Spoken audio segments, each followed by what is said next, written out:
Ya, selamat pagi Muse Bambang, Semu Lydia, Semu Tani, dan Bapak Ibu semua. Saya harap suara saya cukup jelas. Ya, kita bersyukur untuk hari ini kita memulai doa pagi. Prapaskah kita mau merenungkan bagaimana eh, Tuhan sudah menderita bagi kita. Seringkali kita berpikir kita mengasihani Tuhan ya. Seringkali kita sedih kalau melihat penderitaan Tuhan. Tapi sebenarnya kitalah yang patut kita kasihani ya. Karena kita manusia yang penuh dengan dosa dan celah. Dan kita seringkali kita lupa akan diri kita. Mari Bapak Ibu, saudara-saudara yang kekasih, kita memulai ibadah doa pagi ini. Dalam kehidupan kita seringkali kita mau apa yang kita ingini itu yang terjadi. Dalam segala pergumulan kita, dalam segala hal. Tapi kita tahu bahwa pikiran kita, tindakan kita sudah tercemar karena jatuh dalam dosa. Oleh karena itu kita butuh Yesus Kristus dalam kehidupan kita. Sama seperti Tuhan Yesus juga bergumul di Taman Getsemani. Sangat berat. Sampai 3 kali dia mengatakan jikalau boleh cawan ini lalu. Tapi dia mau taat. Dia mau taat, biarlah kehendak Bapa yang jadi dalam hidupnya. Bapak, Ibu, Saudara-saudara yang Tuhan Yesus kasihi, biarlah kita meneladani Yesus dalam hidup kita. Biarlah kita mau taat akan pimpinan Tuhan. Apapun yang terjadi dalam hidup kita mau taat. Biarlah kehendak Tuhan yang jadi dalam hidup kita. Mari Bapak, Ibu, Saudara-saudara yang terkasih di dalam Tuhan, kita persiapkan hati kita. Kita naikkan satu pujian sebelum kita mendengarkan firman Tuhan dan juga doa yang akan disampaikan oleh Lause Rebecca. Mari kita naikkan pujian jika jiwaku berdoa.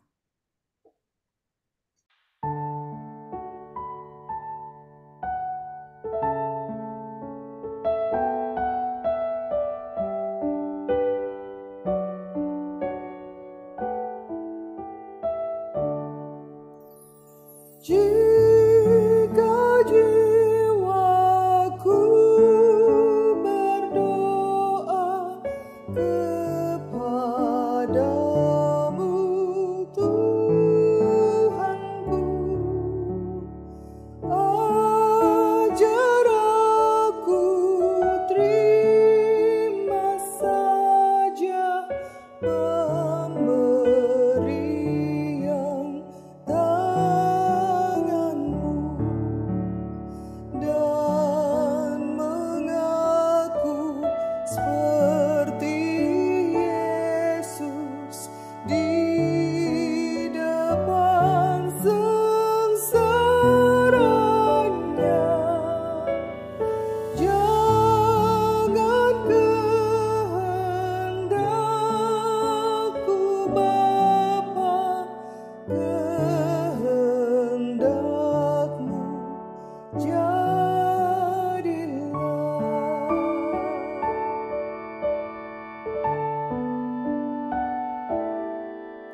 Shalom dan selamat pagi, Bapak Ibu yang terkasih dalam Tuhan Yesus Kristus.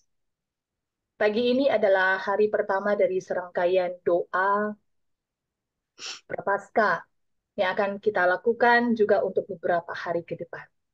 Saat ini biarlah hati dan pikiran kita, Bapak Ibu, kita siapkan, dipersiapkan dengan sungguh-sungguh untuk merenungkan betapa besar kasih dan pengorbanan Tuhan Yesus Kristus bagi kita, pribadi lepas pribadi. Bapak Ibu, mari sekali lagi kita berdoa, mohon Tuhan boleh memimpin kita. Terima kasih ya Bapa di surga, pagi yang indah, udara yang segar, nafas kehidupan yang baru Engkau berikan dan percayakan kepada kami. Biarlah hari ini Tuhan kami boleh menapaki hari kami bersama dengan Tuhan karena kami tahu kami tidak berjalan sendiri. Dan kami bersyukur kami boleh memulainya bersama dengan Tuhan. Terima kasih ya Tuhan saat ini. Kami mau merenungkan sebagian firman. Pakailah hamba-Mu ini untuk menyampaikan dan memberitakan isi hati. Kami penuh dengan ketundukan hati, Tuhan tolong berbicaralah kepada kami. Di dalam nama Tuhan Yesus Kristus kami berdoa. Amin.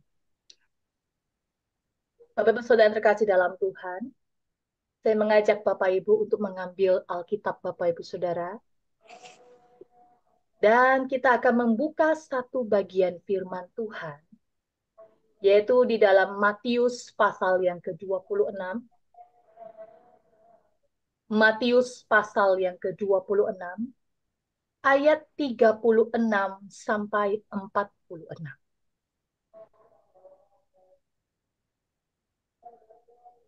Matius 26, ayat yang ke-36 sampai 46. LAI memberikan judul di Taman Getsemani. Bapak Ibu silakan membacanya di tempat Bapak Ibu Saudara. Bagi yang ada di luar atau yang tidak memegang Alkitab, saya akan membacakannya untuk Bapak Ibu Saudara. Demikian firman Tuhan. Maka sampailah Yesus bersama-sama murid-muridnya ke suatu tempat yang bernama Getsemani. Lalu ia berkata kepada murid-muridnya, "Duduklah di sini, sementara aku pergi ke sana untuk berdoa." Dan ia membawa Petrus dan kedua anak Zebedeus sertanya. Maka mulailah ia merasa sedih dan gentar. Lalu katanya kepada mereka, "Hatiku sangat sedih, seperti mau mati rasanya. Tinggallah di sini dan berjaga-jagalah dengan aku." Maka ia maju sedikit, lalu sujud dan berdoa, katanya, "Ya Bapakku, jikalau sekiranya mungkin, biarlah cawan ini lalu daripadaku. Tetapi janganlah seperti yang ku kehendaki, melainkan seperti yang Engkau kehendaki." Setelah itu ia kembali kepada murid-muridnya itu dan mendapati mereka sedang tidur. Dan ia berkata kepada Petrus, "Tidakkah kamu sanggup berjaga-jaga 1 jam dengan aku? Berjaga-jagalah dan berdoalah, supaya kamu jangan jatuh ke dalam pencobaan. Roh memang penurut, tetapi daging lemah." Lalu ia pergi untuk kedua kalinya dan berdoa, katanya, "Ya Bapakku, jikalau cawan ini tidak mungkin lalu, kecuali apabila aku meminumnya, jadilah kehendak-Mu." Dan ketika ia kembali pula, ia mendapati mereka sedang tidur, sebab mata mereka sudah berat.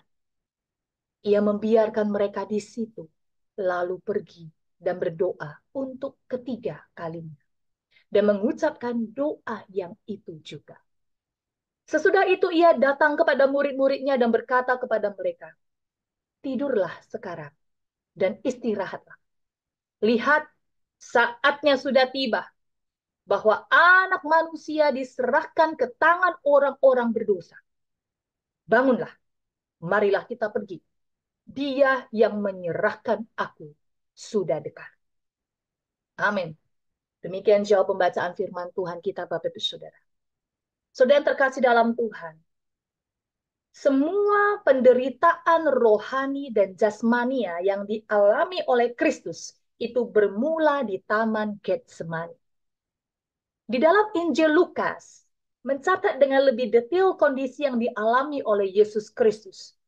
Dikatakan di dalam Injil Lukas pasal yang ke-22 ayat yang ke-44 demikian. Ia sangat ketakutan dan makin bersungguh-sungguh berdoa.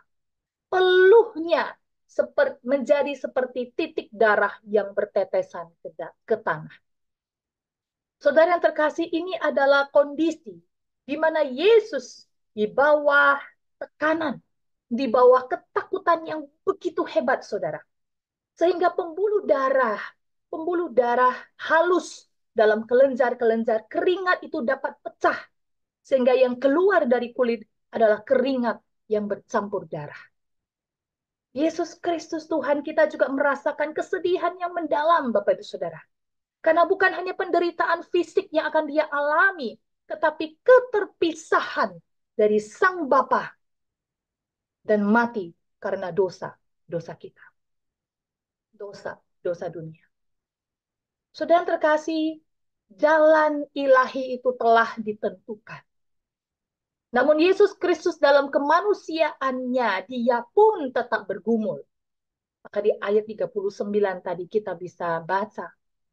Dikatakan, ya Bapa, jikalau sekiranya mungkin, biarlah cawan ini lalu daripadaku. Tapi janganlah seperti yang ku kehendaki, melainkan seperti yang engkau kehendaki.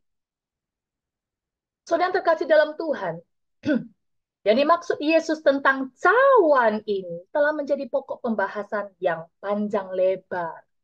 Mengapa? Karena belum tentu Kristus sedang berdoa agar dibebaskan dari kematian jasmaniahnya. Karena jalan ini adalah jalan ilahi yang sudah ditentukan baginya. Tapi karena Kristus mati karena dosa manusia. Namun lebih besar kemungkinannya bahwa Kristus sedang berdoa agar dibebaskan dari hukuman keterpisahan dari Allah, saudara. Karena apa? Karena keterpisahan dari Allah adalah hukuman tertinggi atas dosa. Saudara terkasih dalam Tuhan, di sini Yesus Kristus. Dia bukan memberontak terhadap kehendak Bapanya ketika ia meminta agar cawan penderitaan dan keterpisahan itu dijauhkan. Tidak. Tetapi sebetulnya Kristus dia mempertegas lagi keinginannya untuk melakukan kehendak Allah dengan berkata, tetapi janganlah seperti yang ku kehendaki, melainkan seperti yang engkau kehendaki. Saudara yang terkasih dalam Kristus, doa Yesus di Taman Getsemani menunjukkan bahwa dia menderita luar biasa. Penderitaannya lebih buruk dari kematian. Karena dia membayar semua dosa. Sehingga terpisah dari Allah. Anak Allah yang tanpa dosa memikul sendiri dosa-dosa kita. Semua ditimpakannya kepada dia. Untuk menyelamatkan kita dari penderitaan dan keterpisahan. Saudara yang terkasih dalam Tuhan. Di masa penderitaan, orang terkadang ingin mengetahui masa depan mereka. Atau ingin mengerti mengapa mereka menderita, bukan? Namun Tuhan Yesus Kristus, dia mengetahui apa yang ada di depannya. Dan dia mengetahui alasan mengapa dia harus menderita. Sekalipun demikian, saudara, pergumulannya sangat hebat. Lebih menyakitkan daripada pergumulan apapun yang pernah kita alami. Saudara terkasih dalam Tuhan Yesus Kristus, saya tidak tahu penderitaan dan pergumulan apa yang sedang Bapak Ibu Saudara alami dan hadapi hari ini. Namun ada hal yang diperlukan untuk memampukan kita mengatakan dalam doa kita kepada Allah, biarlah kehendak-Mu yang jadi. Yaitu diperlukan kepercayaan yang kokoh pada rencana Allah. Diperlukan doa dan ketaatan dalam setiap langkah yang kita jalan. Saudara, pergumulan dan doa Yesus di Taman Getsemani didengarkan. Namun bukan dalam pengertian bahwa Allah menyingkirkan semua hal yang berhubungan dengan kematian, tidak. Tetapi dalam pengertian didengarkan bahwa Tuhan Yesus Kristus, dia menerima pertolongan Allah untuk mengalami segala penderitaan yang sudah ditetapkan baginya. Saudara terkasih dalam Tuhan, ada kalanya kita juga menghadapi pergumulan, penderitaan, dan pencobaan. Dan doa kita terkadang sungguh-sungguh tampaknya tidak didengar. Pada saat-saat seperti itu kita harus ingat bahwa Yesus Kristus telah diuji dengan cara yang sama. Bahwa Allah akan memberikan kasih karunia yang cukup kepada kita untuk mengalami pergumulan, untuk mengalami penderitaan yang diizinkannya dalam kehidupan kita. Diizinkannya dalam kehidupan kita. Sudah terkasih dalam Tuhan. Doa permohonan Tuhan Yesus di Taman Getsemani bukanlah doa yang memaksa Allah untuk menggagalkan rancangannya atau menggantikannya dengan plan B yang memungkinkan Yesus terhindar dari salib. Tidak. Melalui doanya Tuhan Yesus tidak berusaha bernegosiasi dengan Allah. Namun Tuhan Yesus datang kepada Allah Bapa karena Allah adalah sumber kekuatan sejati. Tuhan Yesus dalam kemanusiaannya berharap supaya dia dimampukan dan memiliki kesiapan hati melakukan tugasnya dengan taat sampai akhir. Tuhan Yesus dalam kemanusiaannya dia berserah, bahkan menundukkan diri di dalam kehendak Bapa. Saudara terkasih dalam Kristus, pergumulan, penderitaan, dan mungkin kesulitan yang terjadi atas kehendak Allah dalam hidup kita adalah proses yang memungkinkan kita untuk mengalami pertumbuhan iman. Marilah kita menjadi pribadi-pribadi yang tidak menolak untuk taat dan tidak memaksa Tuhan untuk menuruti keinginan kita. Tuhan Yesus tidak mengajar kita untuk menyerah bukan, melainkan berserah diri penuh pada Allah. Karena doa dan penyerahan diri kepada Allah memberikan kekuatan dan kemampuan bagi kita untuk tetap taat di tengah-tengah situasi yang kelihatan mustahil untuk taat. Saudara terkasih, apapun yang Bapak Ibu Saudara hadapi hari ini, mari kita jangan meminta beban yang ringan, tetapi mintalah bahu yang kuat untuk kita pikul. Dan sebagai orang-orang percaya, mari dengan ketundukan kita berkata kepada Tuhan, Tuhan, apapun yang aku alami hari ini, mungkin tidak ada seorang pun yang tahu, namun Tuhan tahu. Tapi baiklah jadilah kehendak. Nah kita tahu rancangan-rencana Tuhan yang terbaik buat kita. Amin Bapak Ibu. Mari saat ini saya mengajak kita untuk mengambil waktu secara pribadi di hadapan Tuhan. Kita berdoa sejenak di hadapan Tuhan. Jika firman Tuhan hari ini boleh berbicara kepada kita.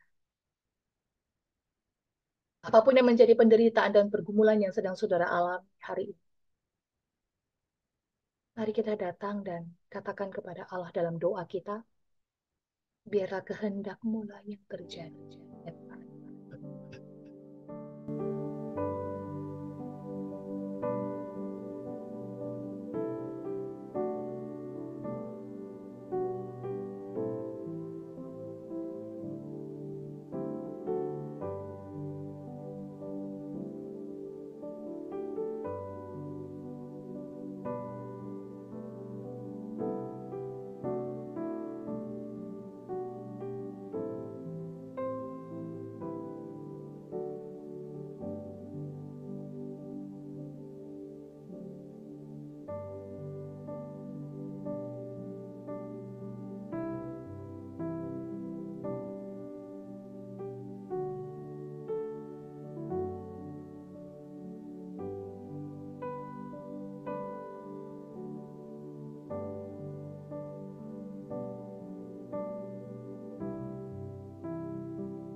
Mari kita taruh kepercayaan kita yang kokoh pada rencana Allah.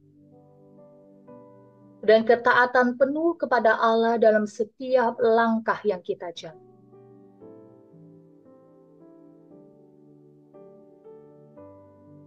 Karena kita tahu kita tidak berjalan sendiri. Yesus, Tuhan kita, beserta kita.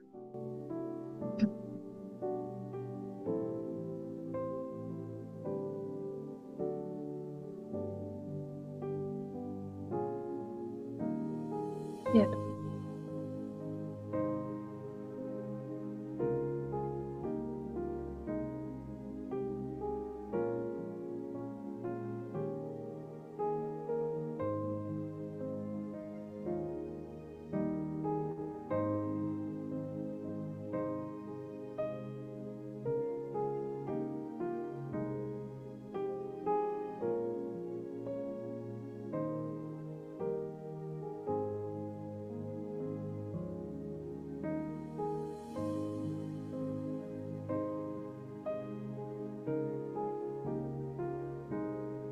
ya Bapa di surga, Bapa yang baik.